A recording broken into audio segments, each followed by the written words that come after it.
కేటీఆర్ తెలంగాణలో మొన్నటి వరకు అధికారంలో ఉన్న BRS alias TRS party working president KTR Kalvakuntla Taraka Ramarao కీలక వ్యాఖ్యలు చేశారు.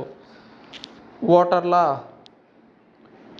తీరు మారింది, కాలం మారింది, లీడర్ అంటే చంద్రబాబులా ఉండాలి అంటూ కేటీఆర్ ఆసక్తికర కామెంట్స్ చేశారు. ఆంధ్రప్రదేశ్లో 2024 ఎన్నికల నాటికి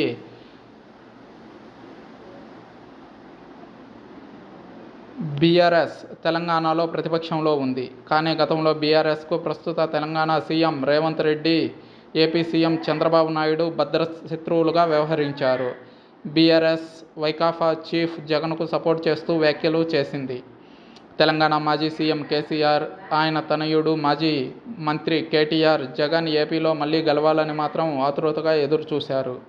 ఓటేసిన ఓటర్ల కంటే, కంటెస్ట్ చేసిన ఎమ్మెల్యేల కంటే ఎక్కువ ఆసక్తి కనబరిచారు కేసీఆర్, కేటీఆర్. కానీ కాలం మారింది. ఈ రోజుల్లో తెలంగాణ ఓటర్లకు ఏపీని ఉదాహరణగా చూపుతున్నారు కేటీఆర్. ఆంధ్రప్రదేశ్కు చంద్రబాబు నాయుడు ఎలా చేస్తున్నారో అలాగే ప్రాంతీయ పార్టీలకు అత్యధిక సీట్లు ఇవ్వడమే ముఖ్యమని, వీలైనంత వరకు నిధులు గుంజుకోవాలని కేటీఆర్ చెబుతున్నారు. మంగళవారం కేంద్ర బడ్జెట్ గురించి కేటీఆర్ మాట్లాడుతూ, ఇది కేంద్ర బడ్జెట్ అయినా ఆంధ్రప్రదేశ్ బడ్జెట్ అని ఎవరైనా ఆశ్చర్యపోతారు. పక్క రాష్ట్రానికి మంచి నిధులు వస్తున్నా సరే తెలంగాణను మరోసారి విస్మరించారు. దీనికి రేవంత్ రెడ్డి ఏమని సమాధానం చెప్తారో తెలియాలి. అదేవిధంగా బీజేపీ నాయకులు కూడా దీనిపై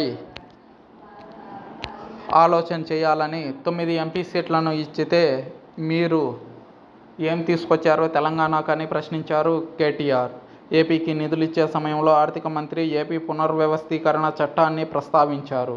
అయితే తెలంగాణలో కూడా విభజనలో తెలంగాణ కూడా భాగమేనన్న విషయాన్ని ఆమె మర్చిపోయినట్టున్నారో ఏమో. ఒకసారి గుర్తు చేయాల్సిన బాధ్యత